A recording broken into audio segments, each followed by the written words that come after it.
भारतीय सिनेमा में ना एक ऐसा किरदार है जो करीब करीब 3 दशकों से लोगों के दिलों और दिमाग में जिंदा है और अब वही किरदार वापस आ रहा है। तो चलिए आज इस पूरी पड़ताल में हम समझते हैं कि बॉर्डर 2 में मेजर कुलदीप सिंह की वापसी असल में इतनी बड़ी बात क्यों है। सोचिए, पूरे 30 साल, कितना लंबा इंतजार होता है। और अब वो लेजेंड, वो नायक फ्रंट लाइन पर लौट रहा है। पर देखिए, ये सिर्फ एक किरदार की वापसी नहीं है। ये तो उस पूरी पीढ़ी की यादों की वापसी है जिसने इस लेजेंड को बड़े पर्दे पर देखा था और महसूस किया था। और अच्छी बात यह है कि अब इंतजार ज्यादा लंबा नहीं होगा। तारीख याद रखिए, जनवरी 2026। जी हाँ, बॉर्डर 2 के लिए मंच पूरी तरह से सज चुका है। तो सबसे पहले बात करते हैं इस दिग्गज की वापसी की। आखिर ये अनाउंसमेंट इतनी जरूरी क्यों है? देखिए, बात सीधी सी है। ये सिर्फ एक फिल्म का सीक्वल नहीं है, इसे तो एक पूरी सिनेमैटिक घटना माना जा रहा है। अब आते हैं किरदार के सबसे बड़े बदलाव पर। वो अब सिर्फ एक मेजर नहीं है, उनका सफर एक सैनिक से कहीं आगे निकलकर एक भीष्म पितामह तक पहुंच चुका है। देखिए, जो सबसे बड़ा और साफ बदलाव है वो है उनका प्रमोशन। 1971 में वो मेजर कुलदीप सिंह थे जो मोर्चे पर सबसे आगे लड़ रहे थे, लेकिन अब 2026 में वो कर्नल या ब्रिगेडियर की भूमिका में दिखेंगे। मतलब अब वो हाई लेवल कमांड संभालेंगे। ये सिर्फ रैंक का बदलाव नहीं है, ये एक्शन से स्ट्रैटेजी की तरफ एक बहुत बड़ा शिफ्ट है। कहने का मतलब है वो अब सिर्फ एक कमांडर नहीं रह गए हैं, वो तो अपने पूरी बटालियन के लिए एक लिविंग लेजेंड बन चुके हैं। मतलब एक ऐसा नाम जिसकी सिर्फ मौजूदगी ही जीत की गारंटी मानी जाती है। और ये जो भीष्म पितामह शब्द इस्तेमाल किया जा रहा है, ये बहुत गहरा है। हम सब जानते हैं, भारतीय महाकाव्यों में भीष्म पितामह एक ऐसे योद्धा थे जो अनुभव, ज्ञान और साहस, इन सब का प्रतीक थे।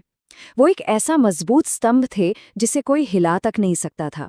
कुलदीप सिंह का किरदार अब ठीक इसी गहराई को पर्दे पर उतारेगा। तो सवाल उठता है कि इस नई भूमिका में उनके किरदार की खासियतें क्या होंगी। भाई, रोल नया है, पर जैसा कहा जा रहा है, जज्बा वो बिल्कुल वही पुराना है।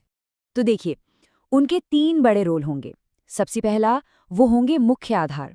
मतलब नई कास्ट के लिए इमोशनल और स्ट्रेटेजिक तौर पर एक चट्टान की तरह। दूसरा, उनकी रणनीतिक प्रतिभा दिखेगी। अब वो सिर्फ गोलियां नहीं चलाएंगे, बल्कि दिमाग से हाई लेवल स्ट्रैटेजीज बनाएंगे।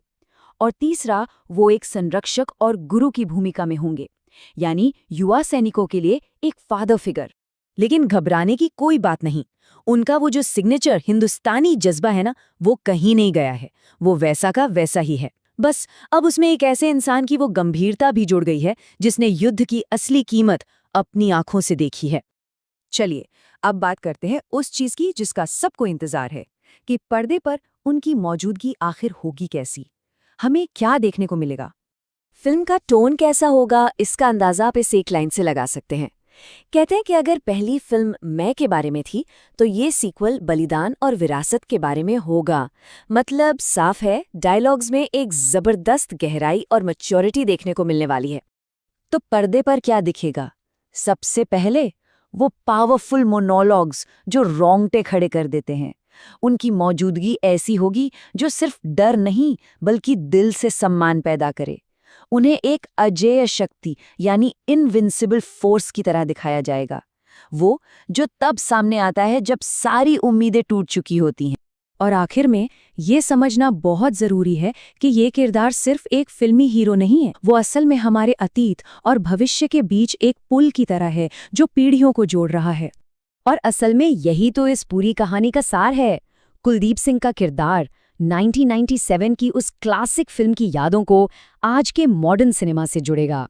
एक ऐसा ब्रिज जो पुरानी और नई दोनों पीढ़ियों के लिए एक बहुत बड़ी प्रेरणा बनेगा।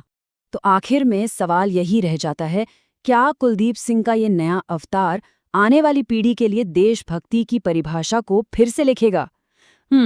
इसका जवाब तो अब हमें जनवरी 2026 में ही मिलेगा।